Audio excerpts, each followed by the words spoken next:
Hey everyone, Radio City Music Hall was filled to the rafters with all the razzle dazzle of Broadway's biggest night. And today there is a new class of theater royalty out there. Who's wearing the crown? Who got snubbed? And which shows now have the hardware to support their ticket prices? Good afternoon. I'm Roma Torrey, the host of the live theater talk show, Fifth Row Center, and we are live. This is our special Broadway unscripted live Talking Tonys episode. The 79th annual Tony Awards ceremony is now history. It's in the books. The 26 competitive categories have been decided, and we are breaking it all down for you. So get your friends, fans, everyone, please use the chat box on your screen and write us your thoughts about it all. I'm sure everybody has some very strong opinions. We also have some polls coming up for you to join in. We'll fill you in on that in just a moment. And we are going to bring on the theater insiders throughout this broadcast.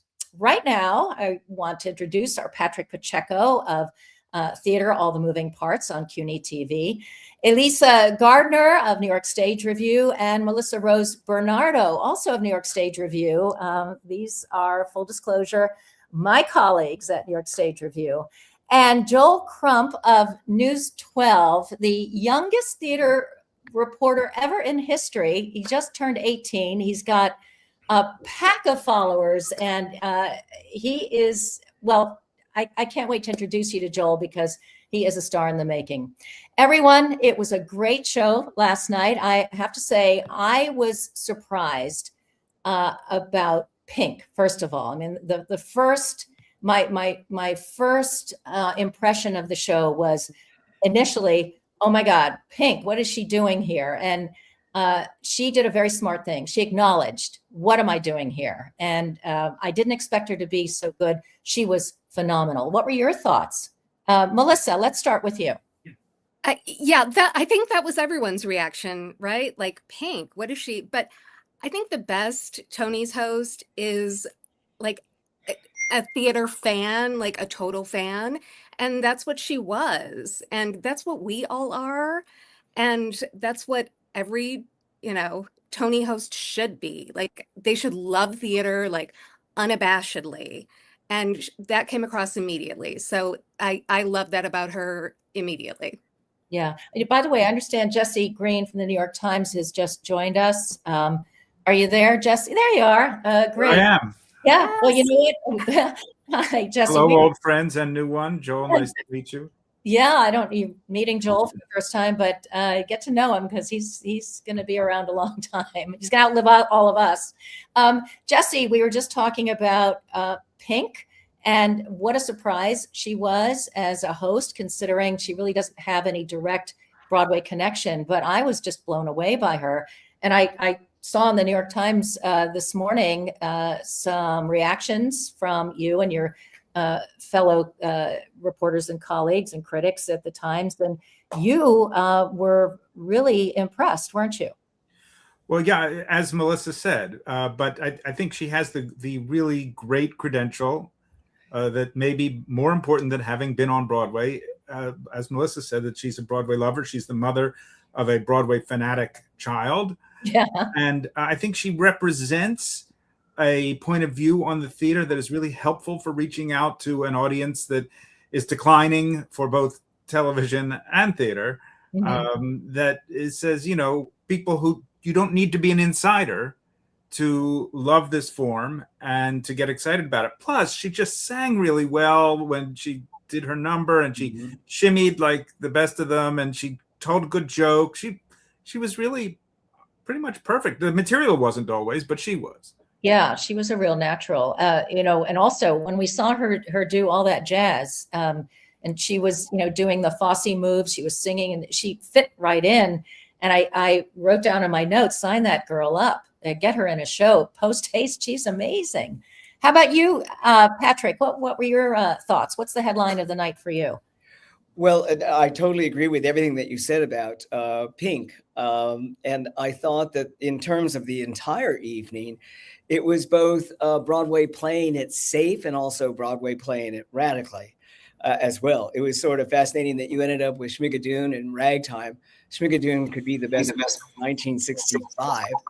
And Ragtime, of course, made up for a lot of lost time, having lost the Tony in 1997, and then a revival not winning as well. But this revival came through a lot.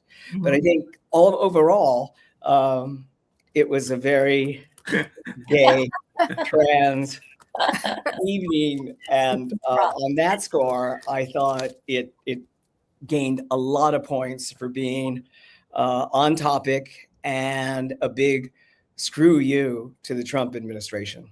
Well, let's get to the politics in a minute, because I had some thoughts as well. But Elisa, what was your headline of the night?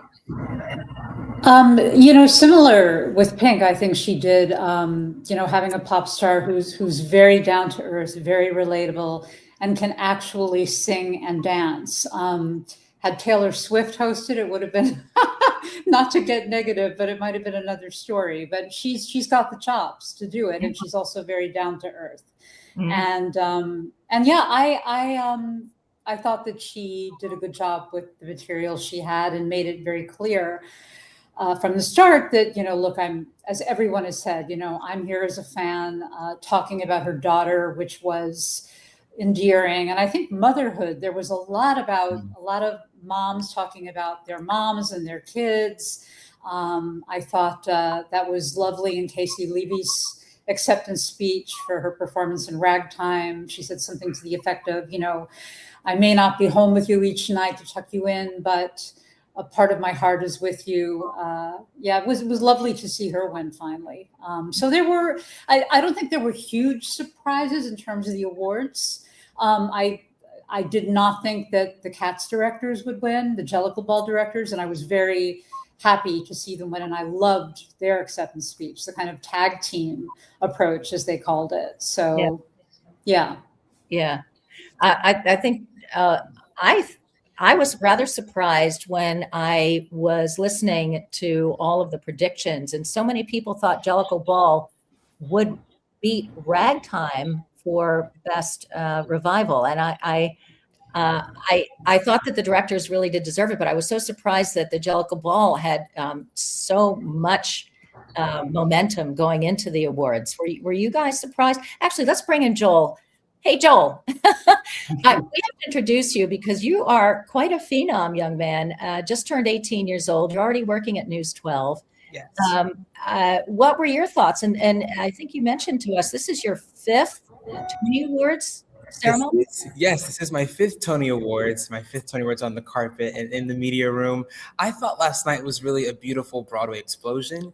Thinking back on the season, I thought we had a really good season. And what I really enjoyed about last night was I felt that members of our community who have been a part of the Broadway community were really honored. Between Joshua Henry and Casey Levy and Shoshana Bean, all of those people had their first wins, which is kind of surprising to think about. And with people like John Lithgow, he's been a part of our community, like he said, for 5 decades now. Seeing him win last night was really exciting. And I think that everything that won deserved its win, and it was really exciting to see shows like Schmigadoon, like Ragtime, like Cats Jellicle Ball get the awards that they deserved last night. Oh, there's me with Joshua. It was, even that moment with Joshua was so special, seeing someone who's been in our community for so many years. It's his 4th nomination, and he's really given knockout performances every time. He's finally receiving the win that he deserves. So it was quite an exciting night. And wait, we're looking at you there with Andrew Lloyd Webber. You got a little funny laugh out of him. What did you ask him? I don't even remember. Those carpets go by so quick, but I think the whole scenario was quite funny because I had Andrew Lloyd Webber, Shaggy, and Sting. Thanks. And when you think of an interview on the Tony's red carpet, that's not the first thing you think of. So I was just trying to, get them all to give me some kind of bite. And, Shaggy was talking about the show that him and Sting are doing. And Andrew was just talking about Cats and Evita and Sunset Boulevard.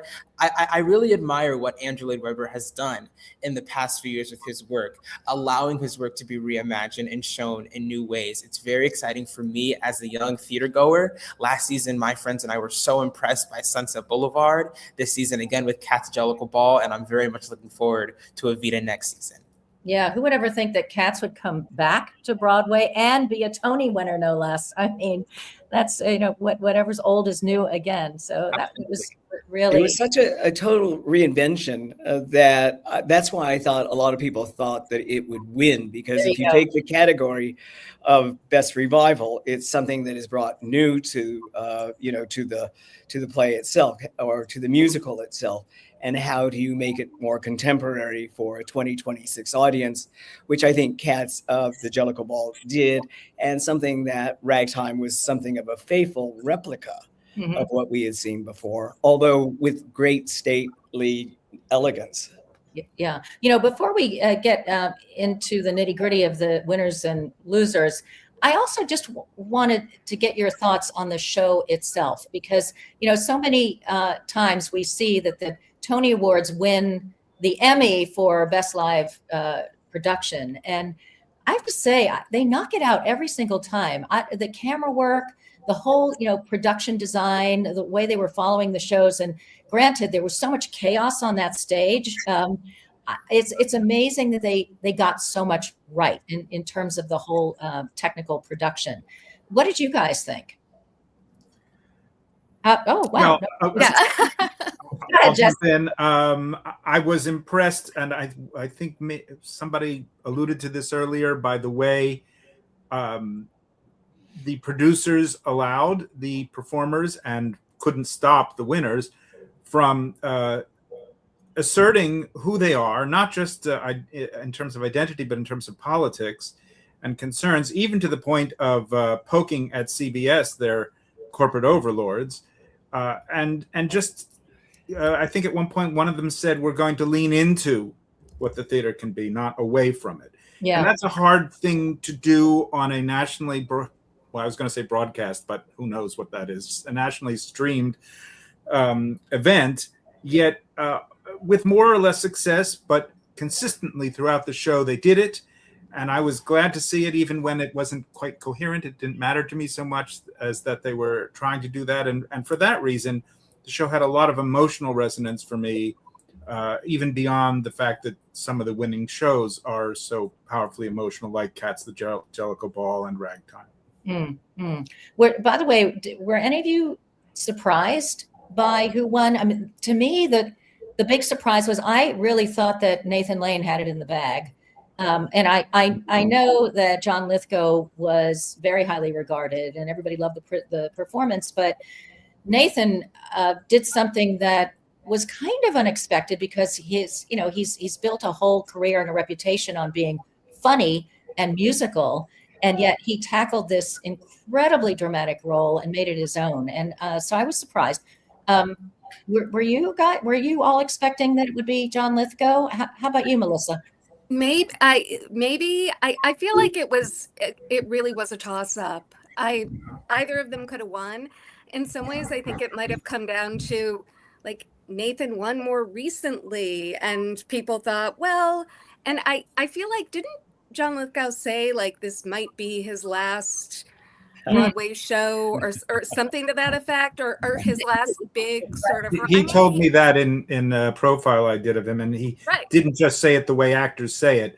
He's 80. He's got a 7-year commitment to the Harry Potter series. Yes. He's just, realistically speaking, he doesn't see how he would be able to drop in a show during the next few years. And by the time he's 87, who knows? In our poll, that Michael Paulson conducts every year of voters, they were pretty much tied. So it wasn't a surprise to me. The big surprise to me was Andre DeShields not winning. And perhaps that's just a sentimental or emotional response of mine. But you never know, because I'm sure at 80, June Squibb probably thought she would be on Broadway again. Spring Chicken. And 16 years later or something like that. I think in terms of the race itself, I thought, like you, Roma, that Nathan Lane had it in the bag. Yeah. And I think just going from a degree of difficulty, just how difficult that role was, as opposed to John Lithgow, I thought was terrific. I thought Nathan brought so much more to the production, and he was never off the stage, or rarely off the stage. Yeah. So I thought he deserved it, and I was disappointed he didn't win. Yeah. Oh, go ahead. I'm sorry. Was somebody gonna? Oh, Elisa. Yeah, I just want to say regarding that, I thought Nathan Lane was magnificent. I also think he's kind of been moving in this direction away from musical comedy roles for a while, doing Eugene O'Neill, doing Tony Kushner. And I think there may have been, when people were voting, I think Death of a Salesman was such a popular choice in so many categories that it wound up getting the most awards of any show, I think, right, this year, like six awards, and a play, not even a musical. So maybe that was a unconscious or a subconscious factor. And I also think that, to give John Lithgow his due, that wasn't an easy role either. That's a very complicated character based on a real person who was very complicated. They were both undeniably powerhouse performances. Yeah. What Elisa said were my thoughts as well. I thought that, when I saw John Lithgow in Giant, I was taken.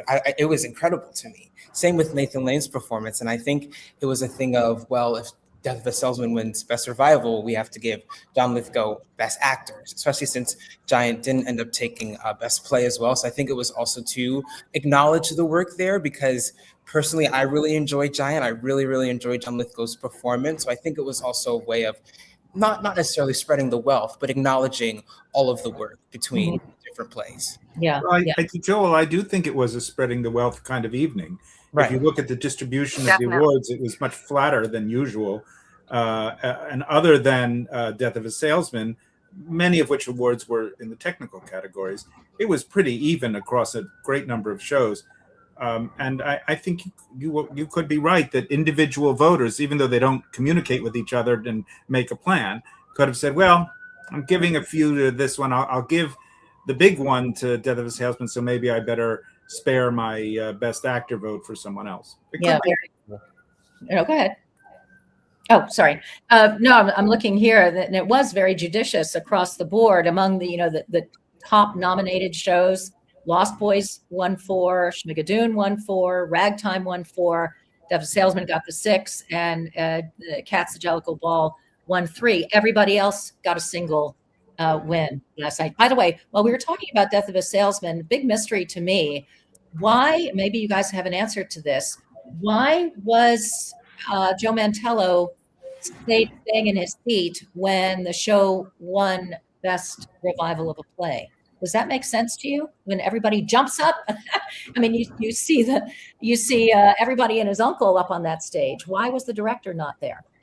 I think he might have been backstage. Was he still backstage? That was what I thought. Yeah.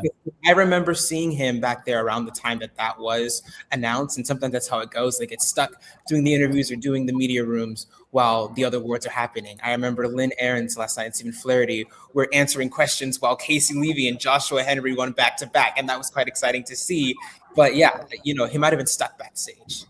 What I was most impressed with in terms of Death of a Salesman is that Scott Rudin's name was never mentioned at all. That was very interesting. We were all, I think, waiting to see, like, is anyone going to mention his name? And of course, with revivals, the producers traditionally accept those awards. So when Nathan Lane went up to accept that award, I think we all were like, oh, okay, that's how they got around that landmine.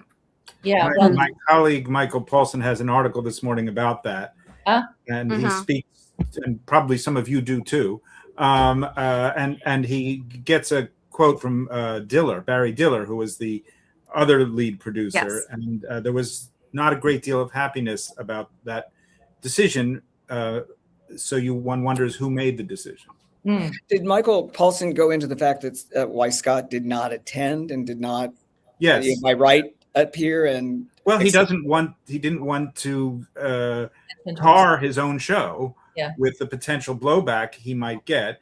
He's obviously taking a very careful course back into the good graces of Broadway, and for him that meant not attending the Tonys, and maybe, for all I know, maybe it was he who said that they shouldn't mention him. Well, so for anybody who's not familiar with what's going on here, Scott Rudin was one of the most successful Broadway producers and film producers, got himself into a kerfuffle. I guess there was some controversy several years ago, and he kind of entered a self-imposed exile from Broadway altogether. So this was essentially his first foray back into theater producing, and so I guess he just wanted to clear the space for everybody else to go front and center, and collect the accolades instead of him, which was probably a very shrewd, smart decision if it was his decision to sort of stay away. So I don't know. I'm very intrigued by what happened there. But again, I just wanted to see Joe Mantello. Everybody acknowledged him. Everybody referenced him when they won those 6 awards, and you would think that he would be there. Although he gave a beautiful acceptance speech.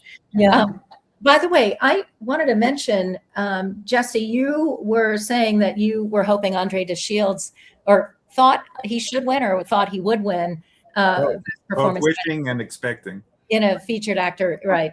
As a featured actor in a musical, but it went to that Ali Louis Borzgui, and this young man again is, I think he's lit Broadway on fire with his performance in The Lost Boys. To be honest, I thought he was going to win, only because he went viral essentially online. Everybody was so excited about his performance, and he's so cute. Did you all think that he didn't? Did you think he was going to win?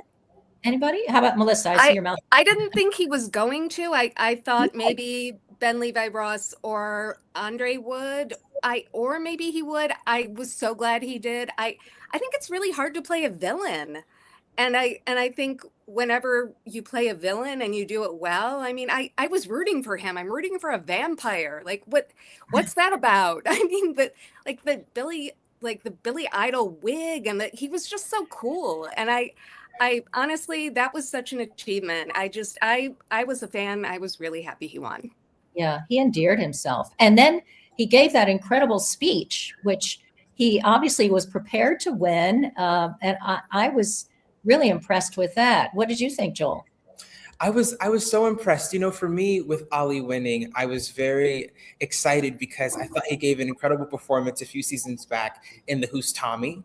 I also thought that he gave a great performance in Hadestown. And something I said to him last night was, when you're on stage, you completely disappear. And of course, that's the actor's job. But he does it in a way that I feel like I don't see with all Broadway actors. And so I was rooting him on, and his speech was so well done. And I was very excited, because for me, as a younger person seeing theater, you want to see theater that excites you. You want to see theater that's different. And that's what The Lost Boys was. And I feel like, personally, I had not watched the movie before, so I didn't know what to expect, but I was so impressed with his performance as David in The Lost Boys. And I was very excited to see him win last night.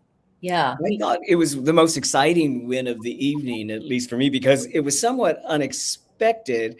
He was 24 when he did Tommy, and 2 years later at 26, he won the Tony, last night.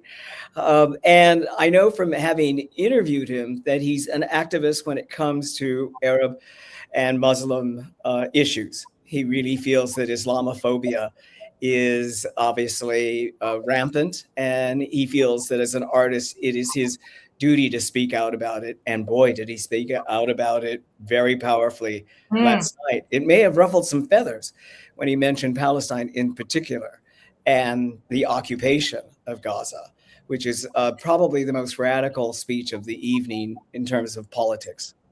Yeah. Well, so you brought it up a little bit earlier. I kind of expected there would be more, partly because it's CBS, and, there's a lot of truth to power kind of, vibe that was going on, particularly in the theater community, considering what the fact that so many folks in the entertainment field have been shut up for the most part across the board. So I thought we'd see more. And then the oddest thing that I happened to notice in the show last night was that little moment when Pink came down to the audience and she stuck a microphone in Kelly O'Hara's face, and then again with Rose Byrne, asking them, what important thing do you want to impart to the world, or whatever it was. And they came up with something that was just so innate and trivial. And I thought, what the heck? What was the point of that? And then it was left up to Bobby Cannavale to, make a more of a important or political statement. What did you guys make of that? It was. I thought it was a satire that failed. Yeah, big I time, right? I think they, it's all scripted, of course, and I think the idea of the script was to show that when given the opportunity to say something relevant and powerful and political, actors would say something dumb. That seemed to be the joke. Yeah. But the rest of the show, off and on, contradicted that, as in the speech we were just discussing, also with Queen Jean's speech as well, frequent mentions of trans rights, and there we go, the fan, and AI poking, the actors and the other people were not particularly shy, although not consistent, about saying the very things that you would think that that skit was meant to elicit. Anyway, it was a rare failure. Yes, I agree. Yeah, I agree. By the way, you mentioned Queen Jean, who won for Best Costumes and Jellicle Ball in that pre-show. And that always bothers me too, because they're so deserving. And it's unfortunate that we don't get prime time viewing along with the on-camera or the on-stage folks. But her line was, we are architects of imagination. We are here for the legacy of queer and transgender people. And so that messaging was very pervasive throughout the show. And I'm just curious how you think that resonates throughout the country. I don't mean to hog, but I have to leave in a minute. Okay. So let me just answer that, and then I'll let you all go. Sure. Go.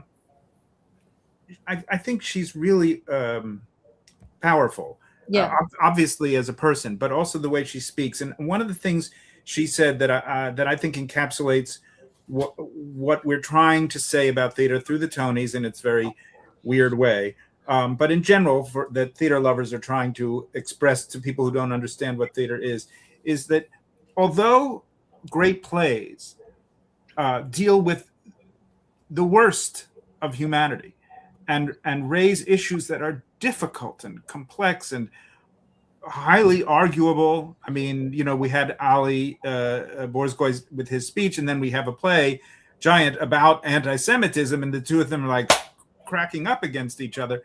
What she said was that the effect of drama, of theater, is not only to raise those issues, but to provide a venue in which to seek knowledge and comfort about the possibility of caring in the world. And the fact that she won this award is a prime example of that. And I say that wanting to add quickly that she totally deserved the award, regardless of what identity or other practice she wanted to assign to herself. So anyway, that's my little thing. I'm going to have to say goodbye to my friends and new friends, and hope to see you again.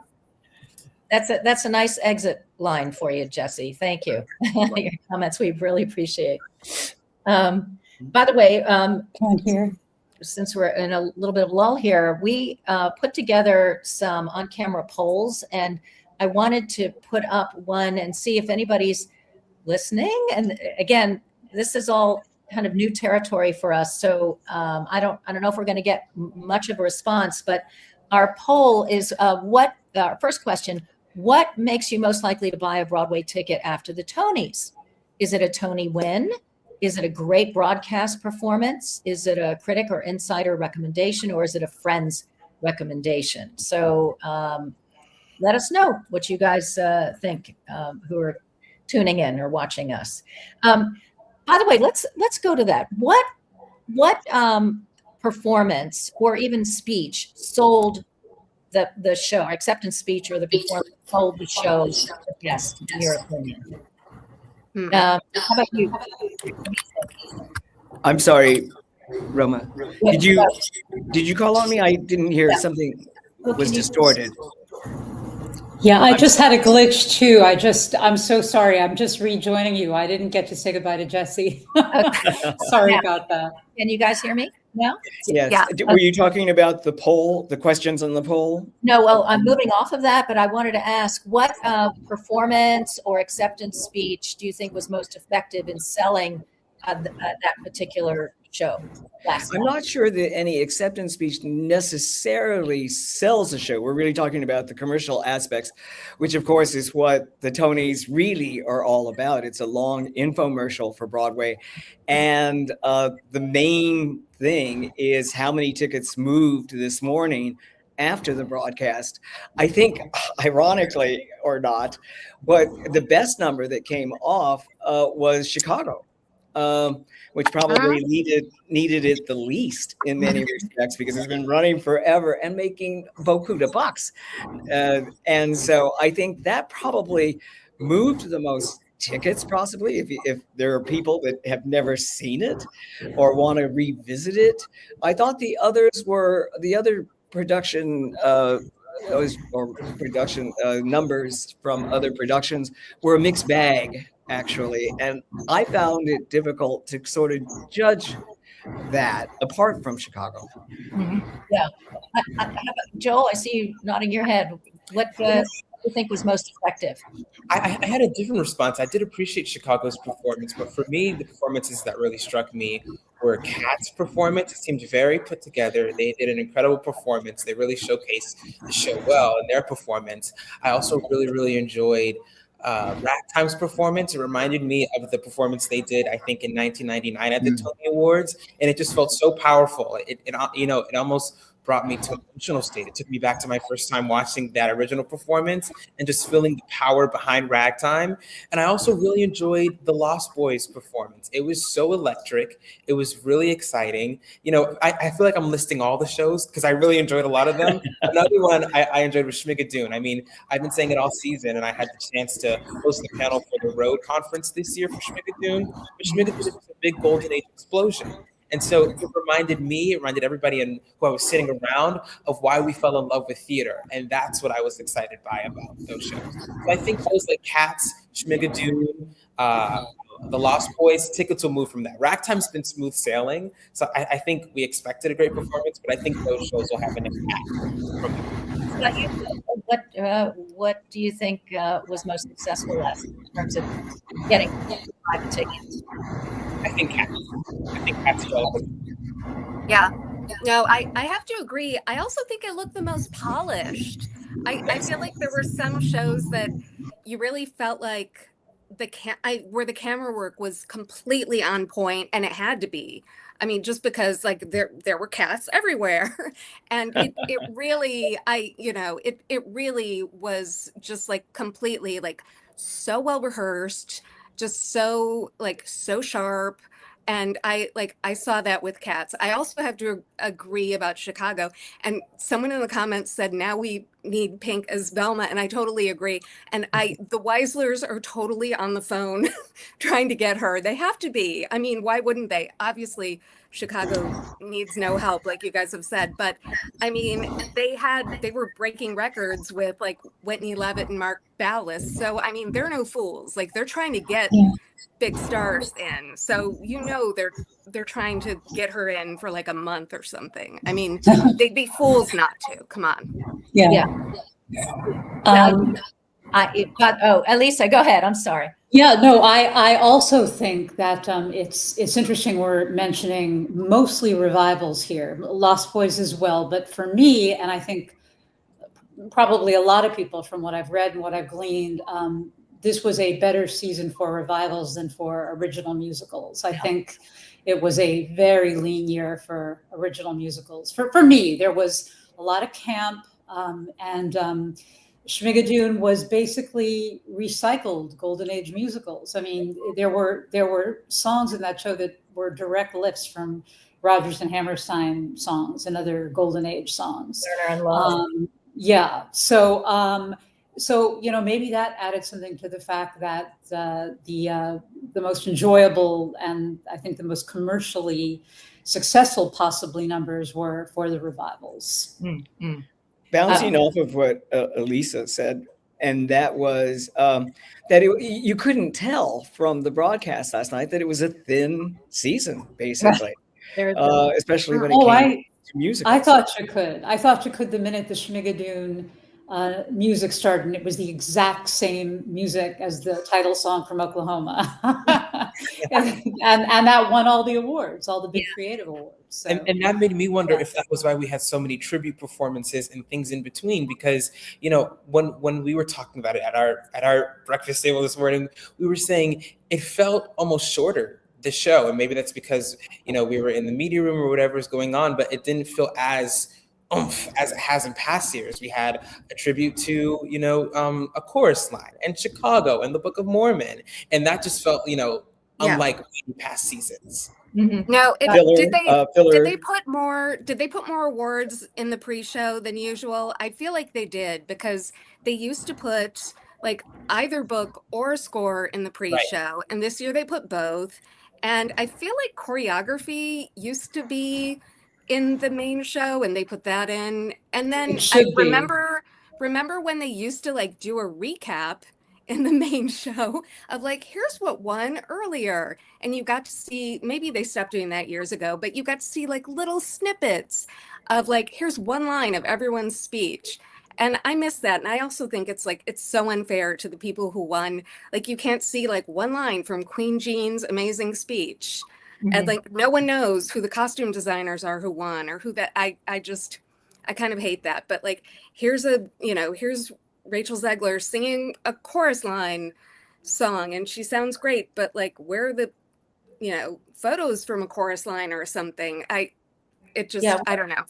Yeah, by the way, we've just been joined by Logan Colwell Block, the managing editor of Playbill. Thank you, Logan, for joining us. Let's bring you in on this. We were in the middle of talking about the tribute segments in the Tonys last night, and Melissa had mentioned the chorus line tribute, and I was very disappointed in that. I mean, obviously Rachel Zegler's a wonderful singer, performer, and I can't wait to see her in Evita. But what the heck? I was expecting to see Donna McKechnie and Priscilla Lopez and whoever else is around to come back and remember that show on its 50th year. I was really disappointed. I don't know why they even bothered, all things considered, unless they couldn't get anybody to attend. What were your thoughts, Logan? I have to say, I thought that was one of the best Tony Awards that I've covered in a while. I really liked it, but I agree. I thought that chorus line moment was quite strange. I mean, first of all, that anniversary was like over a year ago. It was a while ago that we were going to that concert at the Schubert, for crying out loud. And I'm not mad to see us come back to a chorus line, but I didn't understand why they picked that song. Like, it was almost like we had two in memoriam segments, but only one of them was actually. Yeah. But, I'm not mad for performances. It was a very performance-heavy broadcast, which I always think is the way to go with the Tonys. Like, obviously, we all care about the awards and the acceptance speeches, but, like, it is there to sell Broadway and make us want to go see shows. So I say the more performances, the better. I just would have picked a peppier number. From a chorus line specifically. Oh, for chorus line, definitely. A peppier song from a chorus line. Yeah, I thought the same thing about the Book of Mormon choice of song. It didn't seem to me like the best number they could have presented for the Book of Mormon. And I'm not sure if it moved many tickets or made people want to possibly see it again. But Man Up didn't seem as the most electrifying number that they could have chosen. Yeah, well, they had it was Josh Gad and Andrew Reynolds, and maybe that was the one number that featured them equally. It's been so long since I've seen it, after 15 years, if we remember. But Logan, overall, you said you really enjoyed the Tonys. We at the beginning of this discussion, we talked about how we were all very impressed with the show, and particularly impressed with Pink, because I was really not expecting much, and she was a very pleasant surprise, to the point where, I was saying somebody's got to sign her up and get her in a show post haste. She was just tremendous. What do you think? She really was. I mean, that was such an unexpected choice when she was announced, and I feel like they did so much work on trying to explain why she was there. But as it kept going, I just kept thinking, well, it's not weird that we have a theater fan that's hosting the Tony Awards. It's for theater fans. It was kind of nice having somebody that was really geeking out purely as a fan, has not been on Broadway. And when you're as talented as that woman is, it really worked out. I agree. I thought she did good. Obviously, she has great vocals, and the dancing wasn't a huge surprise to me either. What was a kind of a big surprise is how funny she was, and kind of pointedly funny. I was really impressed with her all night. Yeah, I couldn't agree more. By the way, we were talking about which numbers were most effective in getting people's interest enough to buy tickets to those particular shows. And I'm looking here because I was thinking of Titanic, and among those commenting, Ivory Tower Boiler Room. Thank you very much for joining us, Ivory Tower Boiler Room. But you were talking about Titanic, and you said you're seeing it soon and you're nervous that you may not enjoy it.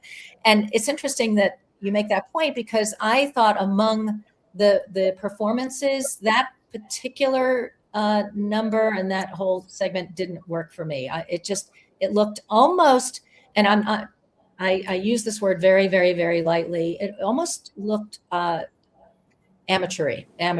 It didn't pop. It didn't look as professional as the other shows. What were your guys' thoughts on it? Yeah, I think the sound also, there was something happening with the sound mixing. It was off. It was a little, Marla sounded a little like tinny at a couple points. And I thought it just didn't serve her well. So there was something happening there that just wasn't right. Yeah, the whole Celine Dion thing, it didn't translate very well. It's too bad, because it probably needed the most help of all the shows, or certainly among them. But Ivory Tower Boiler Room, you're going to have a wonderful time. Yeah. It's fun. It's a fun show. So I wouldn't worry about it at all. Don't be nervous. Yeah. Titanic was one of several shows last night that also was dealing clearly with some vocal tiredness, which, as we all know, is not that unusual at the Tonys. Like, going through a Tony season is a lot of work. It is a lot of, outside of the already challenging 8-performance-a-week schedule, a lot of extra stuff that all those people are doing. So it's not that unusual for us to be having some vocal tiredness issues, including me, because I'm still somewhat disheveled from a very late night last night, as you can hear. But what I would say to that commenter is that's not what it feels like in the theater. And, give them all a week and they're going to be nice and rested. And I think you'll enjoy it, because it's a great show. Mm-hmm. Yeah, well, unfortunately for Titanic, it didn't win any awards, and it needed a little bit of a boost. What do we think about the fate of the shows that didn't win anything, like Joe Turner's Come and Gone and the Ballisters, which are all very very justifiably wonderful and should stay on the boards, but I don't know what their fate is. Although the Ballisters is closing very soon, right? I think they managed to sell any tickets.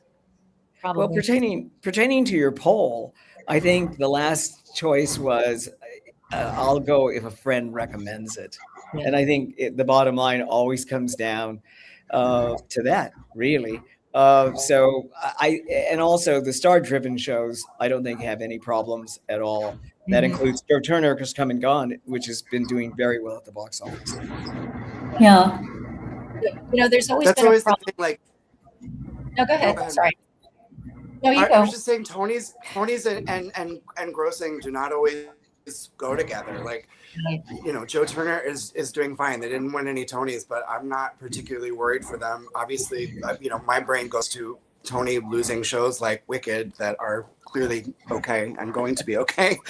And I was talking to people last night at the show. The one that I was a little worried about purely on numbers, not in terms of the quality of the show, was Two Strangers, because they tend to be on the compared to other musicals on the lower side in grosses week to week. But the tea that I'm hearing behind the scenes is their weekly is pretty low with that small cast, and it looks like they're gonna be okay. So that's really good news.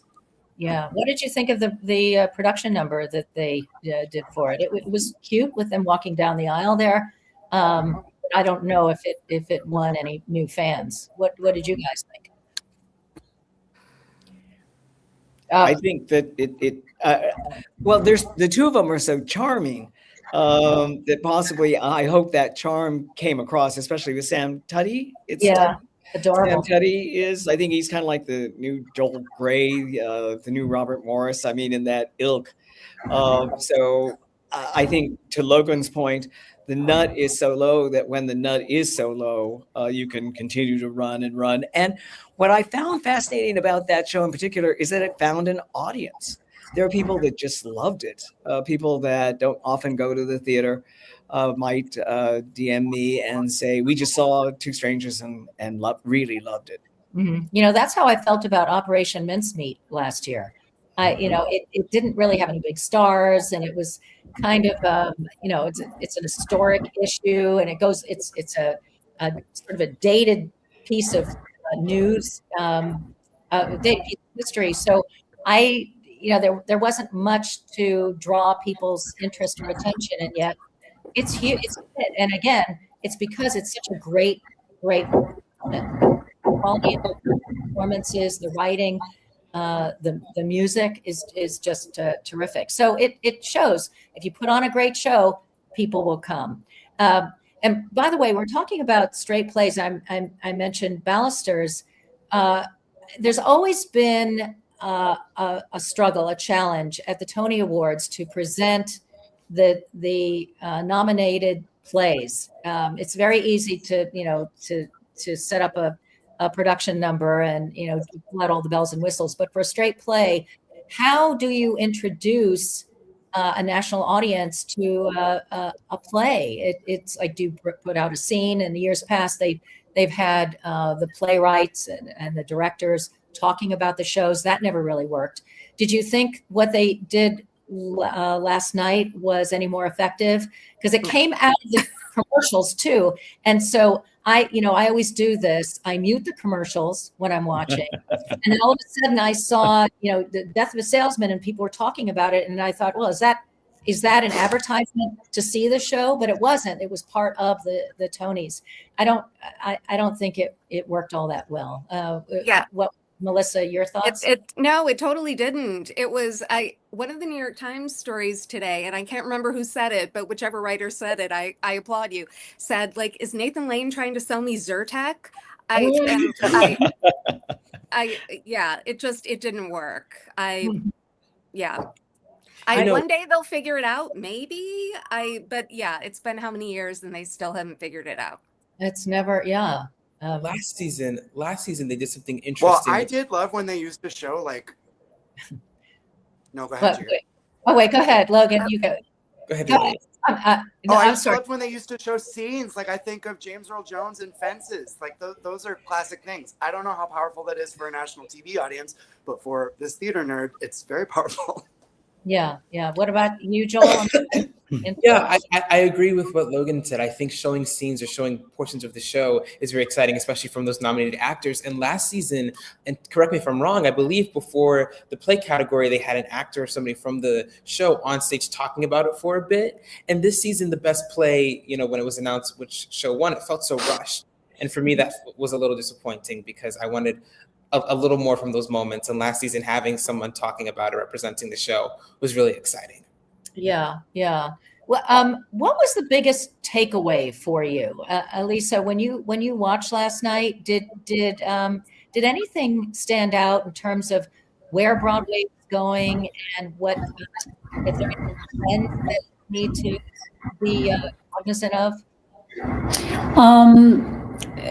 Not to wax negative again, but I thought we need better musicals more than it struck me that these are musicals that are, well, with Two Strangers, it was, I should say, I'm not a rom-com fan, so I was not the target audience for that. I thought it was charming.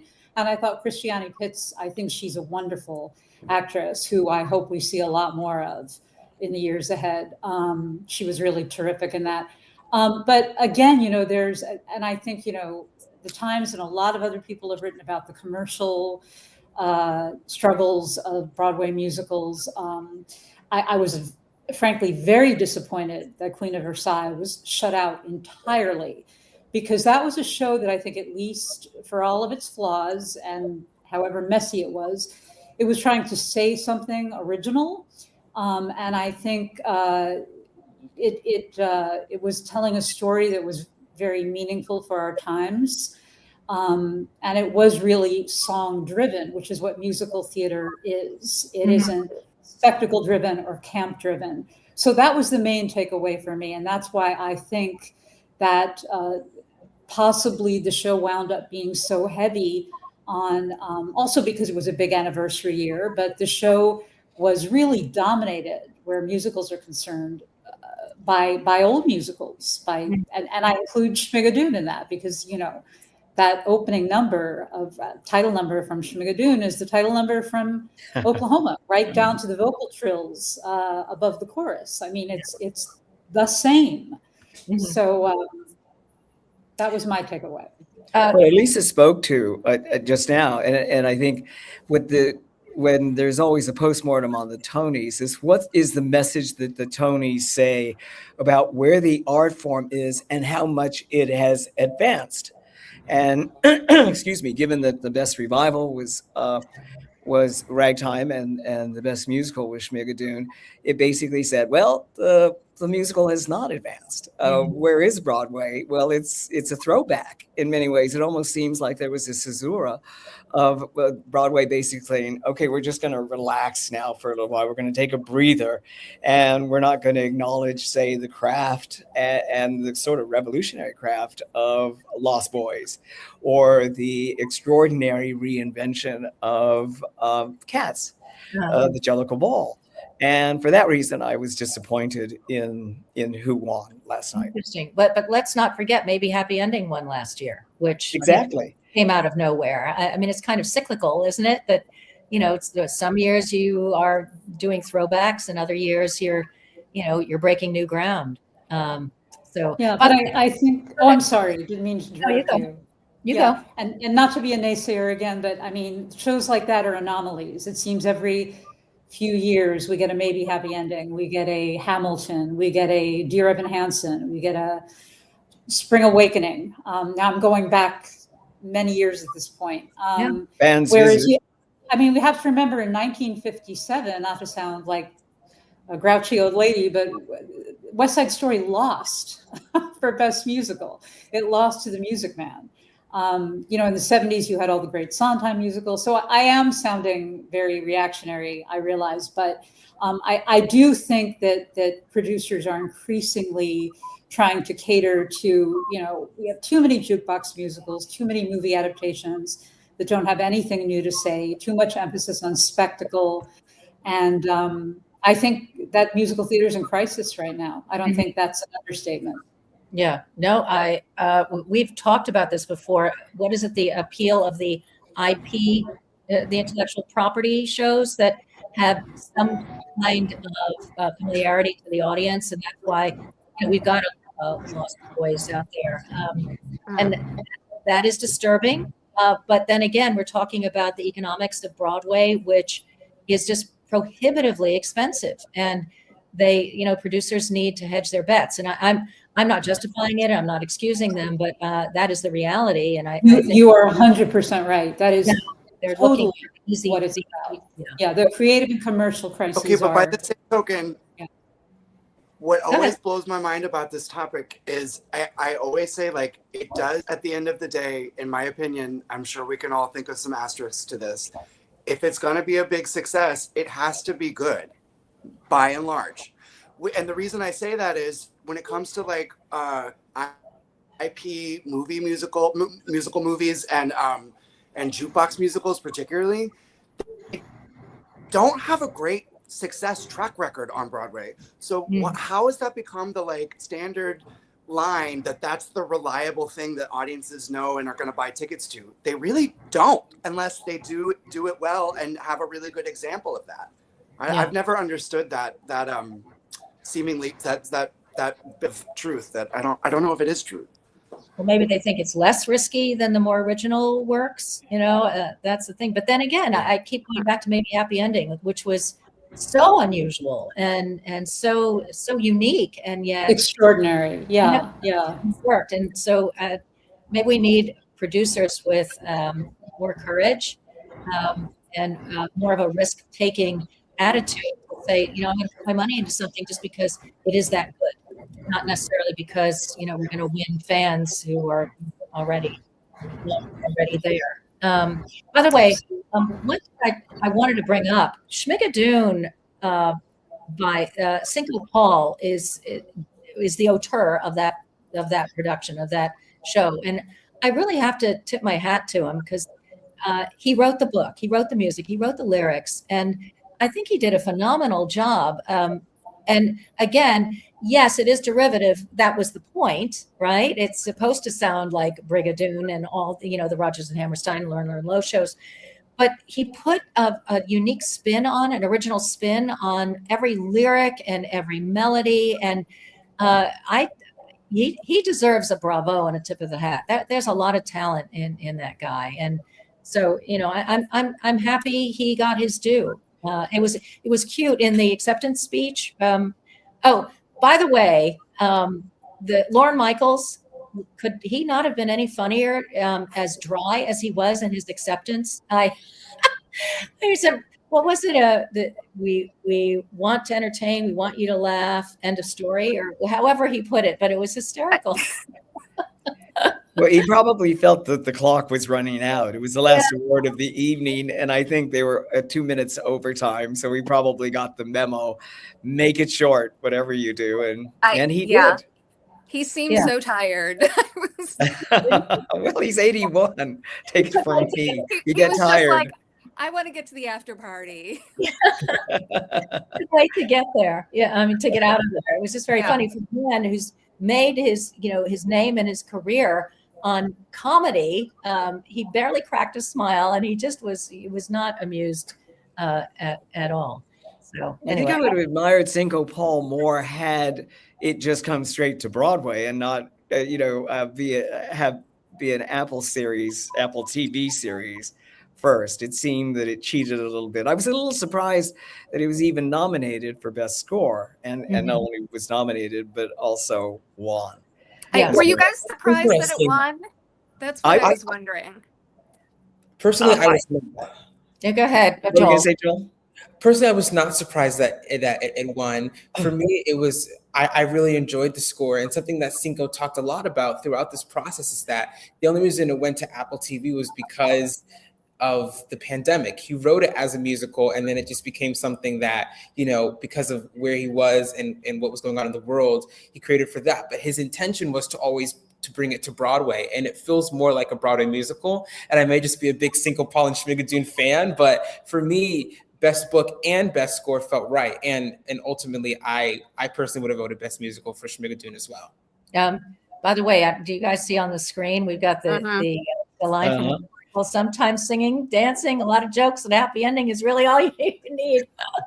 And you have to say that with a perfectly straight face, like dedicated. Like Dr. Evil, right? I always think of Dr. Evil now, whenever. You know what? While we're talking That's about the thing with Lauren, you have to remember he made his career funding comedy. Yeah, he's a businessman. He's a businessman at heart, right? Yes. I'm trying to find the category here. Oh, I know what I was going to bring up. The Best Score, unusually, 2 of the nominees were not musicals. And I thought, oh my God, if Death of a Salesman wins for Best Score, I think Broadway's in trouble. And not that it didn't deserve it, but the music was not the most important part of Death of a Salesman. So were you guys surprised to see that there were 2 shows that were nominated for Best Score that didn't have, that were straight plays and not musicals? Well, I think the Tony nominators were a little quirky there. And I don't know if Lisa, if you agree with me, but I think snubbing Stephen Schwartz, not including him in the Best Score, was just kind of intolerable. Queen of Versailles. It almost felt personal. I totally agree. Yeah, he's never, I don't know, has he gotten a creative Tony? That's insane. No, he is not. He has never won a Tony. Wicked, Pippin, Godspell. Never won one. He's never won a competitive How Tony. is that possible? He famously stalked out of the Tonys the year that Avenue Q won Best Score. Right after they announced it at Wicked, he just said, screw this crap. I'm out of here, and just marched And off. then dried his tears with millions You of know, dollars. I'm I not always I'm want not to a put that back into huge, that don't kill me. I'm conversation. not a huge Wicked like fan. Oh, I'm sorry. That's okay. No, that's all. No, but I mean, I get it. I that was a huge snub. Actually, when you talk about snubs, it was mostly in the nominations. Kristen Chenoweth. I thought she was just as big a snub. Yeah, Yeah, absolutely. yeah, that made no sense. Also, Kristen Chenoweth was featured in the pre-show, but we didn't. Correct me if I'm wrong, and I thought I did watch it from beginning to end. But did she step out in the main show at 8 o'clock on CBS? She Yeah. did not. Did that surprise you? I mean, she's a superstar, but they didn't bring her on for the major awards. That was Well- strange, wasn't Well, it? Kristen has a very personal relationship with Mary Mitchell Campbell. Kristen's actually one of my mentors. I go to the Kristen Chenoweth Broadway boot camp for the past few years, and Mary Mitchell Campbell's one of the directors. So it felt right for her to be there supporting Mary Mitchell Campbell. And I think Elisa mentioned this, and I felt the same sentiment. I was very surprised. I wasn't surprised, but I was very disappointed to see Kristen snub because I thought she gave a really incredible performance in The Queen of Versailles. Yeah, no, absolutely. I mean, that whole show was snubbed, and what did we read into that? I mean, it was almost personal on the part of the nominators not to acknowledge that show. Granted, that show had a lot of problems. I know that, and it closed very prematurely, but still there was a lot of creativity and a lot of artfulness. And I don't know why it didn't get any accolades. I don't understand. I why. think the politics were ugly. I think to the nominators, I thought that they felt that glorifying this woman who, especially in Trumpist times, seemed misguided, and that it never found the right tone in terms of satire and glorification. And it was just sort of an ugly topic in terms of this, Versailles-like palace of excess in Florida. And I guess it's Palm Beach as well, isn't it? What's that? Beaches as well. Yeah. Jessica Vosk. That was a massive snub. Yeah. Yeah,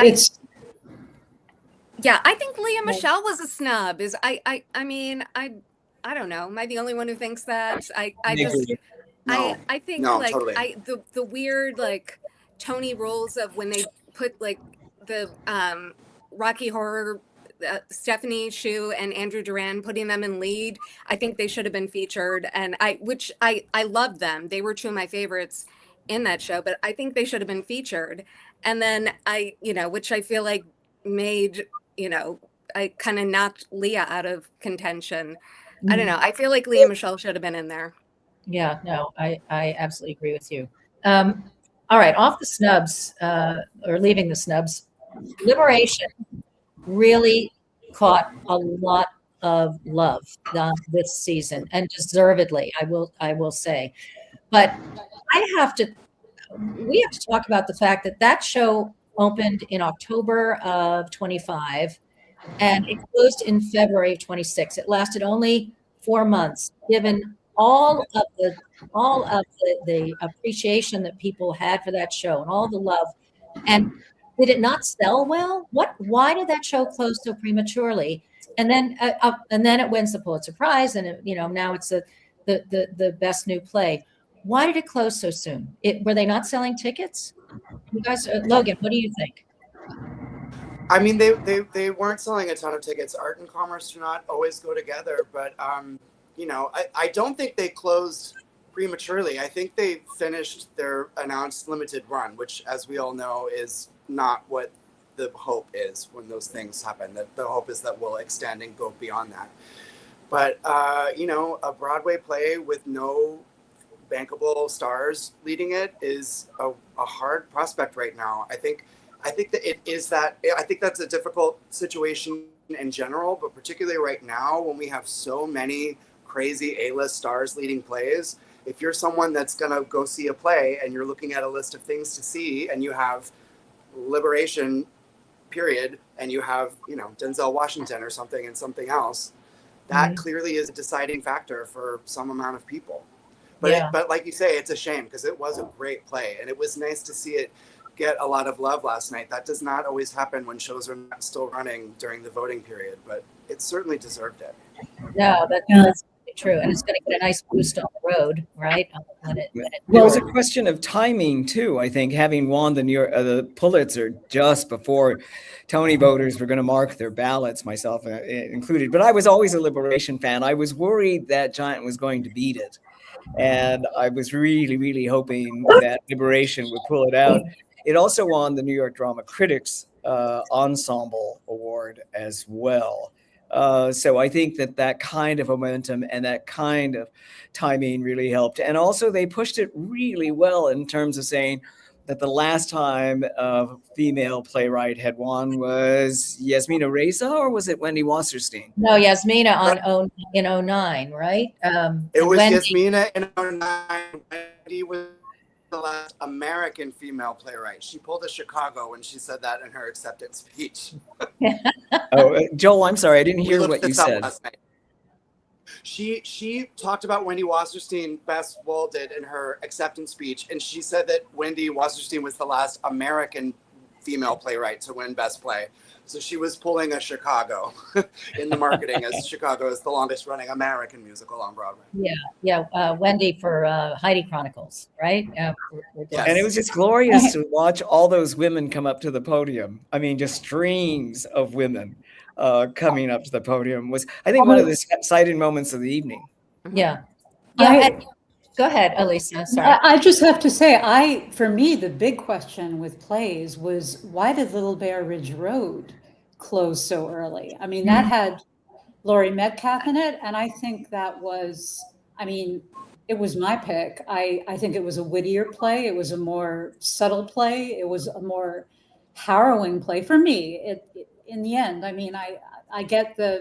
thought, I know I'm in the minority here, but Liberation is kind of a very earnest look at second wave feminism and yay women. And, as a woman, I was not as moved by it as I was by Little Bear Ridge Road. And the minute it got the Pulitzer, I was like, okay, that's it. It's going to get a Tony. It's in the bag. Yeah. Well, I will say one big takeaway for me is how there were so many women doing such great work up on the Radio City stage last night for the Tonys, and I can only hope that producers, take a chance on more creative women, because men have dominated for so long, and there have been some wonderful works that. Also, Gina, am I pronouncing Gianfrido? Yeah, with Becky Shaw. Thank God for Alden Ehrenreich, because I think he blew me away. It was such a great performance. But there's so many wonderful female writers that just never cross that threshold into Broadway. And so, maybe this will inspire producers to realize, take a second look at those women, because they can be funny. By the way, isn't that awfully often typical? Women can't be funny. That's always been sort of the stereotype, and I'm just so glad that these are women who can write comedy with the best of them. And so it was very, very, very well. Well, and by the way, we have next season to look for Jocelyn Vio, who, you talk about funny women playwrights and good female playwrights. That is top of my list. And Schoolgirls is such a fantastic play, and I am so glad it's coming back. What's the play, anybody Logan? watching that's not seen it should get a ticket. It's such a great play. What's the name of it? Schoolgirls, or the African Mean Girls. Mean right. Girls the one that play, yeah. Right. Pre-pandemic, yeah. It's such a great play. Right. It played at MCC, I think, prior. Yeah. That's great. Excited to see that again. Yeah. By the way, speaking of women, as much as I love Laurie Metcalf, and as much as she absolutely deserved to win featured actress, play, I wanted to see June Squibb. That beautiful woman. And let's be fair, oftentimes featured roles don't necessarily deserve it as well as others. There's something about their performance or the character that gets a lot more attention than they necessarily deserve. But June Squibb, God bless that woman, she was on almost the entire time, memorizing all those roles at those lines at age 96. you know, it's not like she's going to have that much more of an opportunity to be, you know, showcased and nominated. And I would have wished ideally for a tie. I thought if only, you know, she could get her moment in the sun, because boy, did she deserve it. That was a tough category, though. That was Yeah. a really tough category. Mary Louise Burke as well. But that scene between Susanna Flood and Betsy Adam At in the Liberation end, oh my God, just hit me in the kishkas Yeah. every time. Every time. It was such a beautiful scene. I mean, talk about being emotionally moved. I mean, it was flood time. Yeah. Well, Patrick, I hope your kishkas recovered. Yeah. Unlike Luke Evans last night doing Rocky Horror. Yeah. Woo, Okay, buns. I literally wrote about that today. When he was on the Tonight Show, they made him put on underwear, and on CBS, which is having its own kind of, you know, what can we show on CBS moment right now, has his butt with fishnets over it. Explain that to me. Why? How did they make that decision? I wasn't mad about it. Love to see it. How do we decide when we can have that not? It was wild. I was surprised by that, but I was like, I don't know. It's almost 10 o'clock, so maybe that's like the prime time hour where you can show your butt. Is there like a rule? Does anybody else have a rule book? But also the crazy one, and this clearly is a rule that I don't know what it is, like with the FCC or something. And also the New York Times does this also. But have y'all noticed when they're doing the Rocky Horror call-outs, including in the telecast last night, we can curse on this? Is this okay? Okay. When the people say asshole for Brad, they bleep it. When they say Janet and the hecklers say slut, they don't. What is that about? Wow. Wow. I caught that too. Yeah. But the New York Times did it too when they wrote that article about the call-out culture at Rocky Horror. They wouldn't print slut, which I understand that. Or no, they wouldn't print asshole. They like used a euphemism for it, and they printed the other one. Wow. Seems like a bizarre. You can't just like dash out the word asshole. I mean, I don't know. Yeah. What constitutes profanity and what doesn't? It's very arbitrary, I think, on TV with these guys. They don't know what they're doing. Well, the Tonys have always challenged it. I mean, look at motherfucker with a hat. Yeah, right. How did they handle that? Do you recall? Stephen Adams. I think they called it the mother with the hat, didn't they? The mother. Yeah. Mother with the hat. Yeah. Okay. That. Lame. It's really weird. So Rocky Horror, let's talk about that a little bit. It didn't win anything, right? It didn't. No, it didn't win anything. Does it have a life? I think it does. What do you guys think? Yeah, I think so. Yeah. The name I love it. I love it. Did anybody else go to the 10 o'clock show? Hang on. Elisa, you go. No, I love Rocky Horror. When my daughter got back from college, I took her. I thought Luke Evans was fabulous. I thought the whole cast was great. I love what Sam Pinkleton did with that show. He was exactly the right person. Mm-hmm. I think. I mean, you know, it was just pure fun, except until it wasn't at the end when he really got the kind of sort of bleakness, but even that had a camp element. Everybody up there just seemed to be having a great time. And they handled the audience on both occasions I went. They handled the audience beautifully, because there were people in the audience who were really like approaching it as if they were at a midnight showing at a movie theater somewhere. Yeah, that's the culture, right? Yeah. Yeah, no, it is. And you know what? In a few cases it worked. In one case, there was a very loud woman sitting very close to me, and they couldn't get her to shut up. And finally, some other guy sitting like a row away from her just turns around and goes, "Are you in the show?" And then finally, that did it. Yeah, that's cute.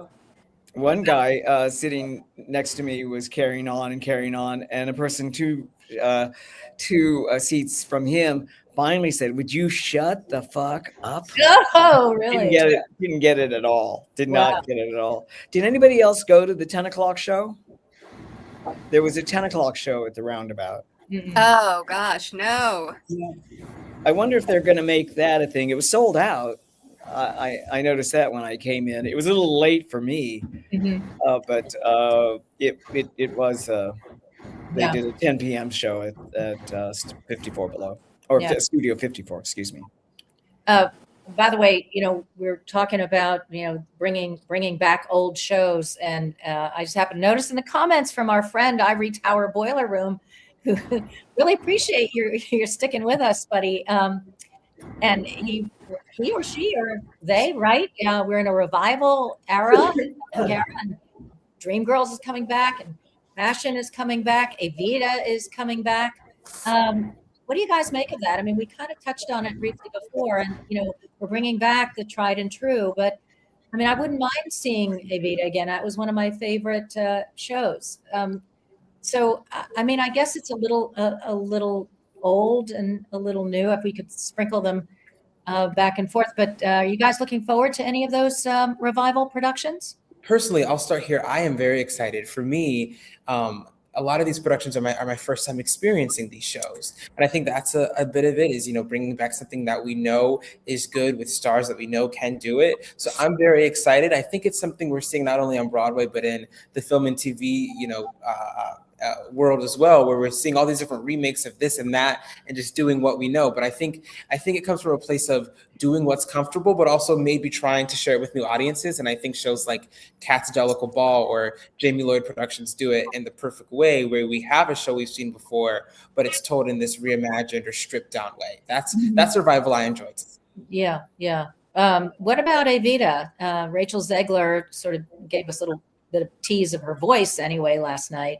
We're looking forward to that. It won the Olivier, or did she won the Olivier Award? Didn't she? Yes. Yeah. I'm so excited. Yeah, see, I get it. Me too. I think it's going to be a lot of fun. I mean, I don't mind when they bring back the old stuff, but just not a steady diet of it, please. Again, something new to hang our hats on. So we'll have to wait and see. Speaking of upcoming shows, Sting was on there talking about Last Ship. Let's get into that a little bit, because I remember seeing it. I forget how long ago, but I liked it a lot. I had some qualms with the storytelling, but I thought the music was terrific. And it's coming back, but now it's going to be at the Metropolitan Opera. And wow, those guys know how to build a set. And so, they're going to create a ship, which is just going to be really astonishing. You guys looking forward to that? Melissa, you thinking about that? Maybe. I have a sort of vague. Yeah, she's on the fence.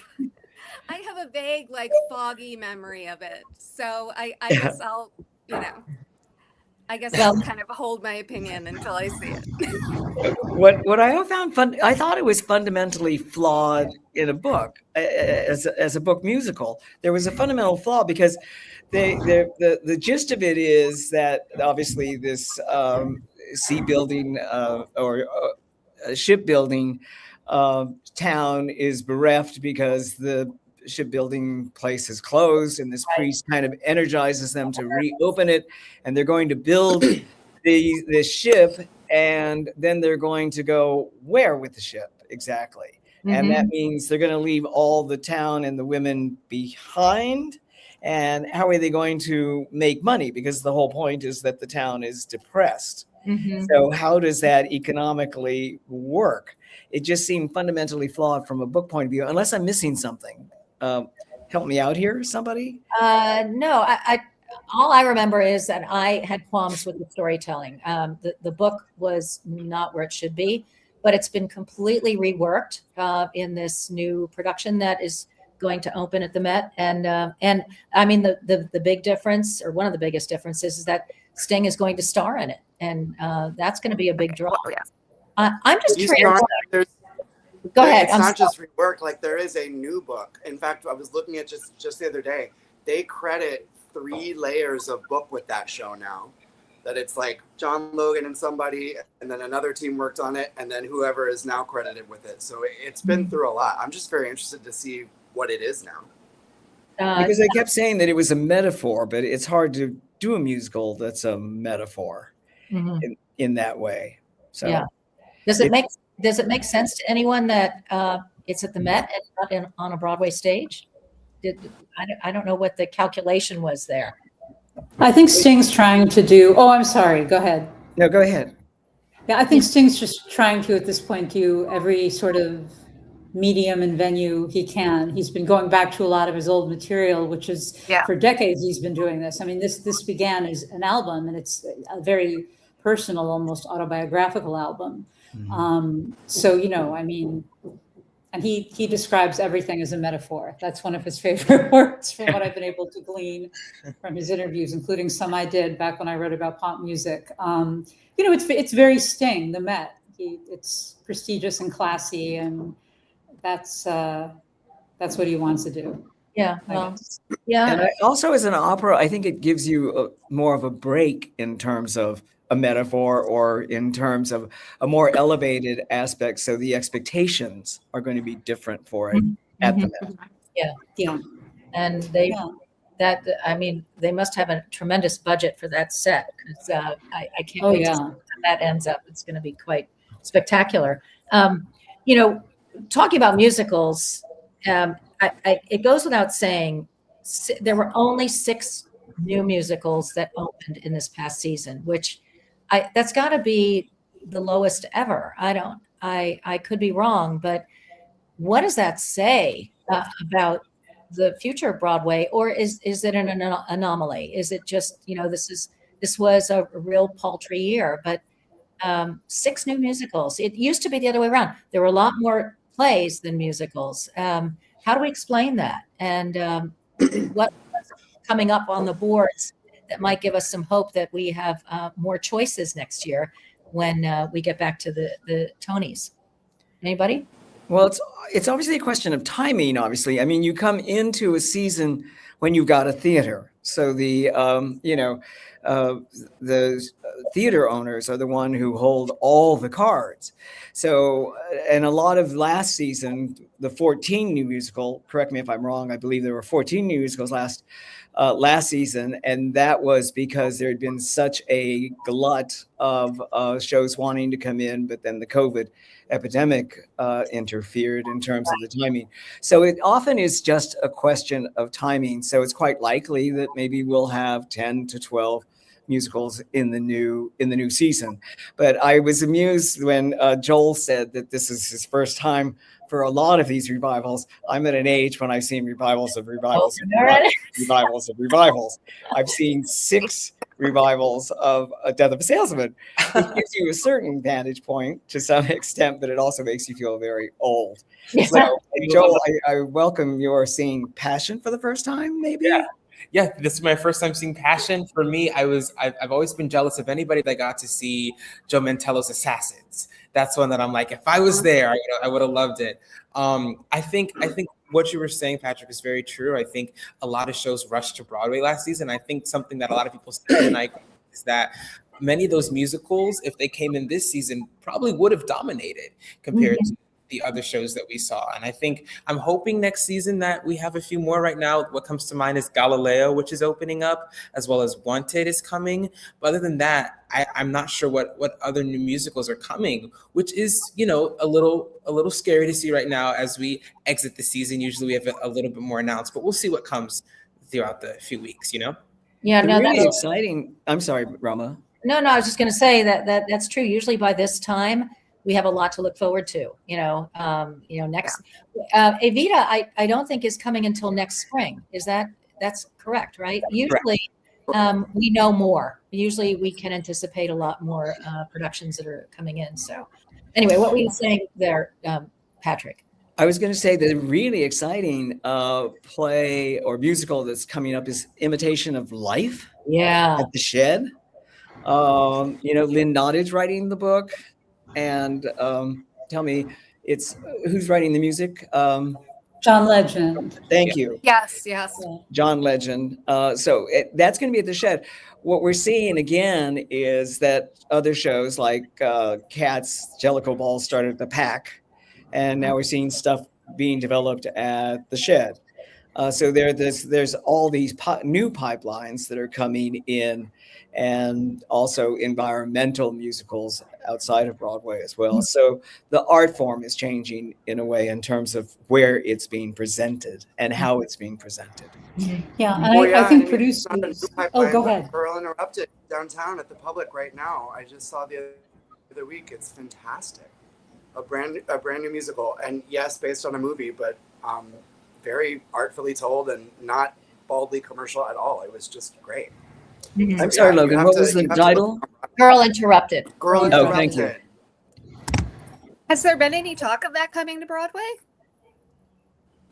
I'm sure someone wants to. I know they have commercial producers, but I have Yeah. not heard anything definite. Not yet. The reviews Yeah. were real strong. Yeah. That's But I read that Amy Mann is no longer attached to the production. Does anybody know the story behind that? She's the Well, her composer and songs are still in lyricist. it for sure. That's right. Yeah. It could have been a false report, but I thought it was in a legitimate source, and that struck me as kind of curious because that could be, because I thought the songs were lovely. Mhm. I thought the songs And were which lovely, is- and it seemed finished. So if she's not involved anymore, I don't know what impact that would necessarily have. Yeah. I Well, I liked don't what want to they start had. any.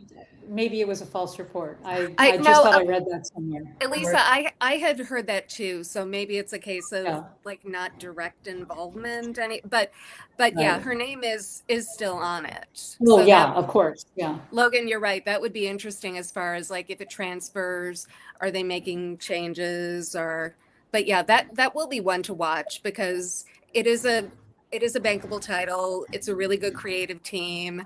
It's it's like 110 minutes, which to me is always good. People like stuff without intermissions. So Yeah, and talk about great female playwrights. I mean, Martina Majok is one of my Yes. absolute favorites. So, yeah. And she did such a good job with that adaptation. It's so insightful and thoughtful. I just love that show.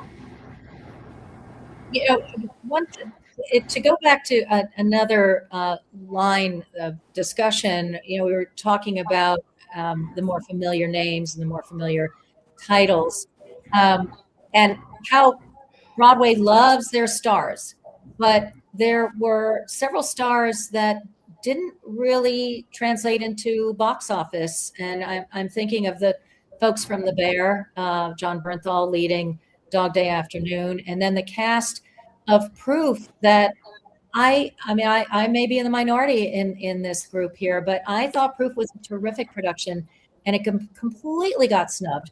But there's, Don Cheadle, you can't get a much bigger name, and yet he didn't even rate a nomination, which I thought was a real snub. What did you guys make of Proof, and why did those particular shows not get any kind of recognition? Because I thought they both deserved. Although I will say I was disappointed in Dog Day Afternoon, but the performances I thought were quite good. Yeah. Well, and we should also say both Dog Day Afternoon and Proof have been doing well at the box office. Like they didn't do great at the Tonys, but they're certainly not failing as productions.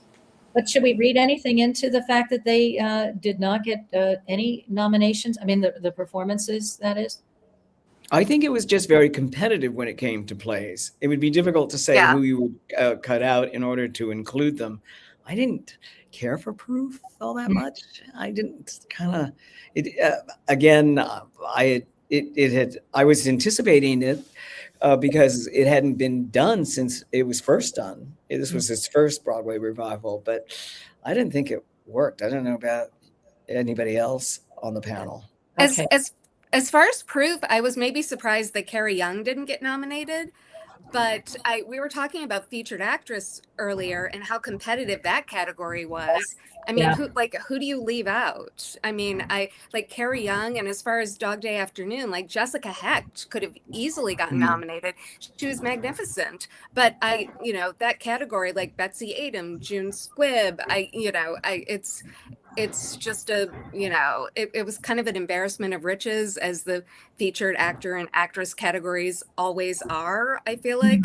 But Dog Day Afternoon, the thing that upset me the most was that the set didn't win.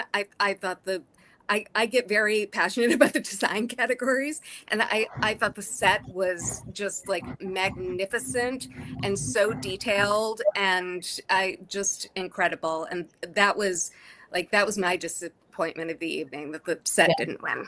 David Corns once again being What does snubbed. he have to do? What does he have to do? Because this is something that for me was another really big shocker, because David Corns, I feel like he always comes to these incredible sets, and even the way that was transformed from the outside of the bank to the inside, and the detail was so magnificent. For me, I really enjoyed John Bernthal's performance in Dog Day Afternoon. I think he gave a really, really strong performance, and that was really tough to see. And then for Proof, I know Patrick, we chatted about this earlier. This was my first experience with Proof, and so I think I might have had a different reaction, as I didn't see the original, I think 2001 performance that it was. But for me, I really enjoyed Proof. I thought Iowa Debris gave a fantastic performance. I thought Jin Ha was incredible and should have been nominated for featured actor, and that was a big surprise. So it was really tough to see Proof and Dog Day Afternoon, especially in the performance categories. Shout out. Yeah.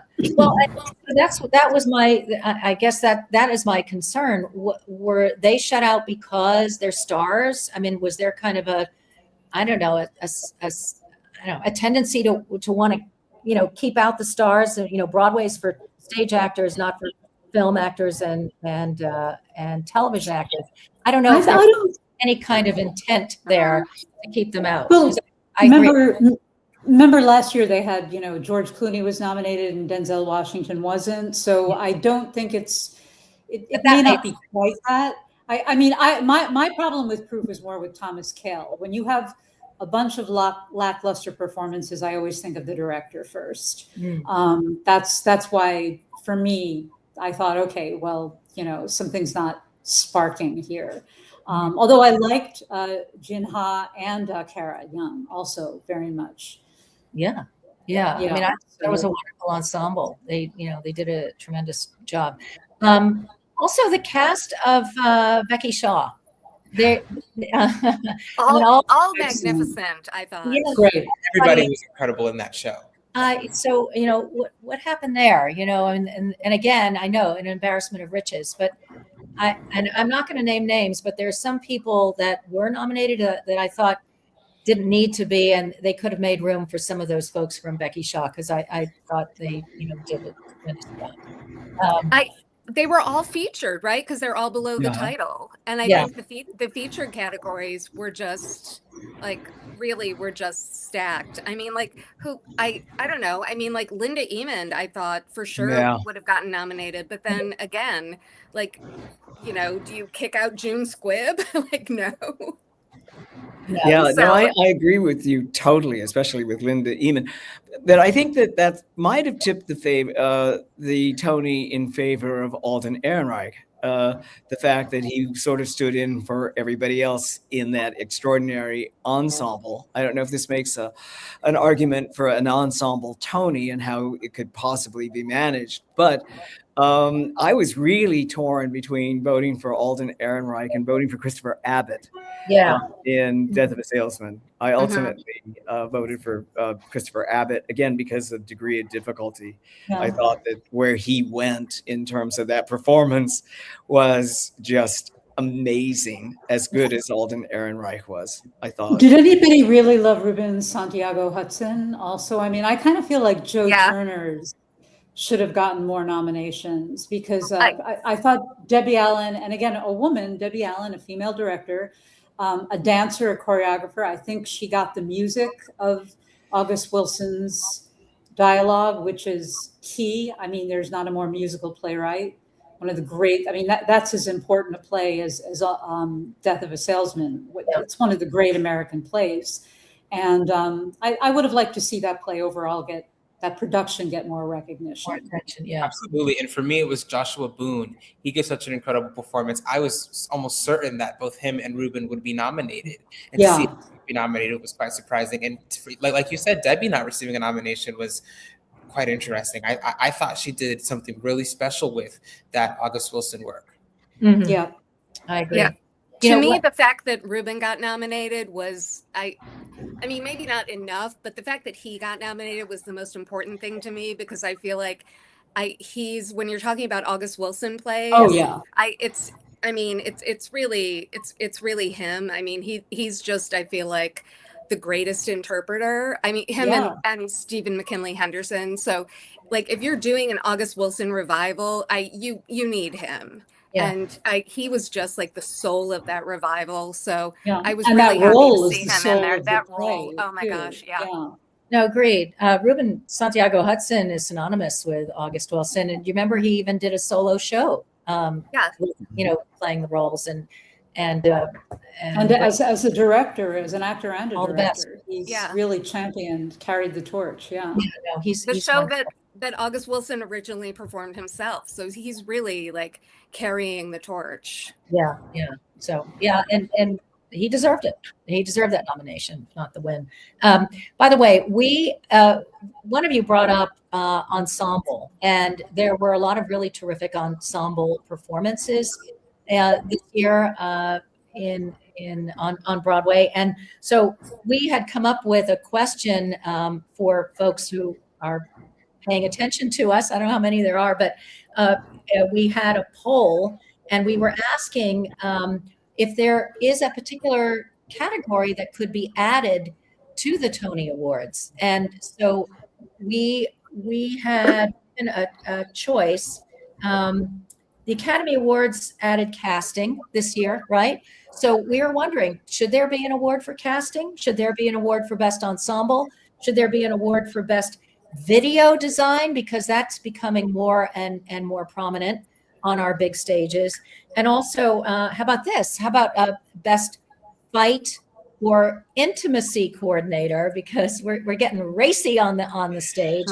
And then and one final one, because the Tonys had included this as a category a few years back, but I think they discontinued best replacement performance, right? Oh. They never gave it. They created it and never did it. Yeah. Oh, that was weird. Was it the Reba McEntire in Annie Get Your Gun? I think she's who inspired it. But then there was something weird about the rules that were created for someone to actually have a nomination. And I think it was technically on the books for like a year or two, and then they just fully dropped it. But I agree. I would love that to be a category. I absolutely think so. That's only fair because I think she's sort of outgunned Bernadette Peters in that performance or in that production. But what do you guys think about ensemble? Why don't we? I mean, that seems to be a no-brainer.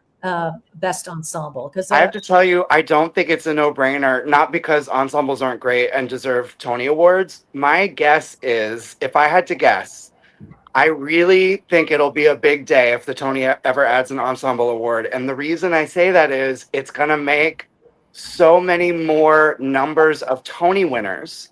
And I think that to someone whose job is preserving the relevance of the Tonys, which is a big conversation every year, I think their minds are really firmly on that and want to prevent a situation like at the Grammys where there's 50 billion different categories, and even the Emmys now. Like, you can win an Emmy now being in a Broadway show and performing on morning television.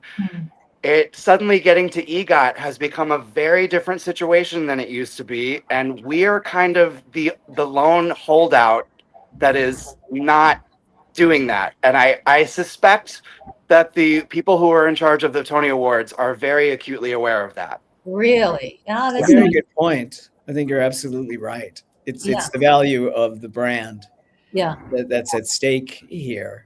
What was fascinating about your question, Roma, was the intimacy director. What we now have are checking your phones in that pouch, right? More and more.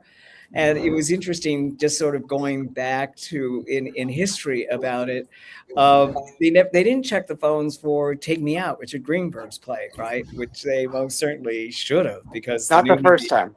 What's that? Not the first time, but they did when it came back. Oh, they did. Oh, okay. That was I mean, the phones were not as heavily used back then as they are now. I mean, I think the technology has just made it impossible for people to be trusted if they bring a phone into a show and there is nudity and the actors don't want that to be. But And yeah, I thought that scene in Liberation was so brave, just so brave and so fascinating. And the interesting thing, of course, is that you're aware of the nudity for the first like 5 seconds and then you forget about it. yeah. It made perfect sense. It's funny. I was thinking, was it last year, Real Women Have Curves, when the women were taking off. I mean, they just stripped to their underwear, but these were not, model figures that were up on that stage. Those were real women and real curves, and God bless them that they were able to do that. And, that took a lot of guts. And so even that, I think, would have required an intimacy coordinator. And so, maybe that should be considered. And if it is, maybe there'd be more nude scenes. It's interesting too. Like, have y'all ever interviewed actors about working with intimacy coordinators? Because it's the thing that I find so fascinating about it is it's not always, apparently, it is not always just the logistics of how all that works. A lot of times it's almost like they are something of dramaturg, of being part of how the intimacy fits into the drama of the scene and of the character in a way that I think people are not necessarily aware of that being part of that job. Oh, definitely. I mean, it's so delicate, right? I remember years ago when I had interviewed Melissa Eric, and she was explaining that she was pressured into doing a nude scene that she really didn't want to do. And this was years ago, before there was even the concept of an intimacy coordinator. And she felt very exploited and very abused by that. And it was a very, very unpleasant experience for her.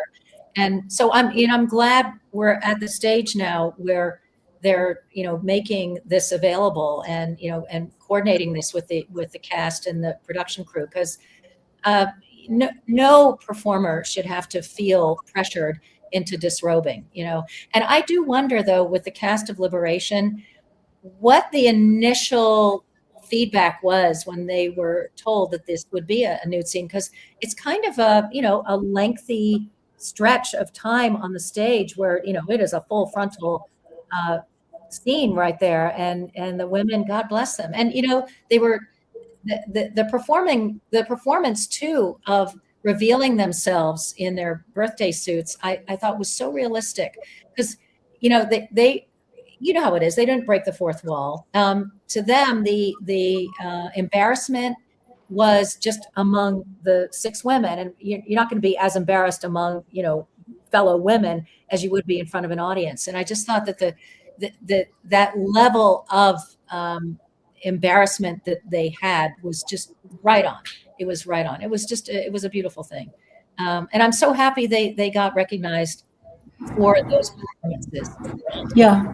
God bless I actually thought that, and I'm sorry, but I'm going to have to bow out after this, but I thought that scene was so revelatory of character, the way it was directed, the way the actresses played it, the ones, the characters who were kind of hiding and self-conscious, the ones who were less. So it really, without, aside from the dialogue, it told you so much about who these women were and how they viewed themselves. Yeah, no, I could not agree more. It was so realistic. And I mean, that's why the show won all those awards. It was so well deserved. All right. I think some of you have got to go, not just Elisa, is Joel. Joel, you are an amazing young man. You just turned 18 years old and you are a fount of information. I don't know what to say about you, except you have a glorious career ahead of you. And I wish you so much luck and success. But although you don't need much luck, you've got it. Thank you. It's been a pleasure being on this morning. I feel like none of my friends care about what happened last night. They just care that I was at the party.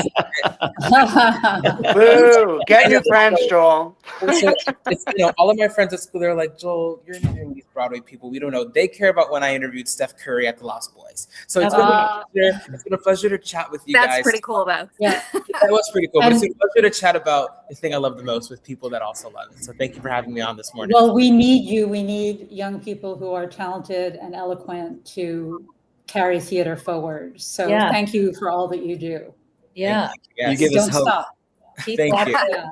Thank you. Hopefully we are all together once again like this sometime soon. Yeah, no, Yes. this Yes. is Looking forward to it. All right. So- Bye. Okay. Bye, everybody. Lisa Yes. Gardner, Patrick Pacheco, Lisa, see you soon. See you soon. See you all. Bye-bye. Logan Will Block. Thank you guys. You have been just terrific. And Happy Pride. folks, guys, anybody who's still watching, we had that poll up earlier. We're going to keep it up and hopefully we'll get some results. I don't know how many are left, but whatever. Anyway, we're Patrick, Logan, and Melissa, you guys have just been terrific. Who would have thought we could carry a conversation for what, an hour, 45 minutes? Way to go. That was so much fun. Roma, This I was hate to break it fun. to you. Thanks for inviting us. If you're surprised that we kept talking that long, you haven't been out to dinner with me yet, because I could go a lot longer. Well, I would accept an invitation. So Yeah, Absolutely. We'll make a dinner Name date. the time. it was a blast. And well, we can do it again sometime Yeah. soon. Thanks, Yes, guys. I want to know where Patrick got that fan. Oh, I stole it from one of my colleagues. You're muted. From the adjoining desk. You asked for props, and I think this is probably a good one. I'm sorry I didn't have a Cat's Jellicle Ball fan. But, Yeah. you got to We learn need- how to unfurl it. Yeah. Joel snatched one for us, but that's another story. All right. Great. Uh-huh. Thanks for inviting us. Thank you. All right, Roma. guys. Thank you so much. All the best. Thank you. Yes. Sure. Thanks. Bye. Bye-bye. Bye.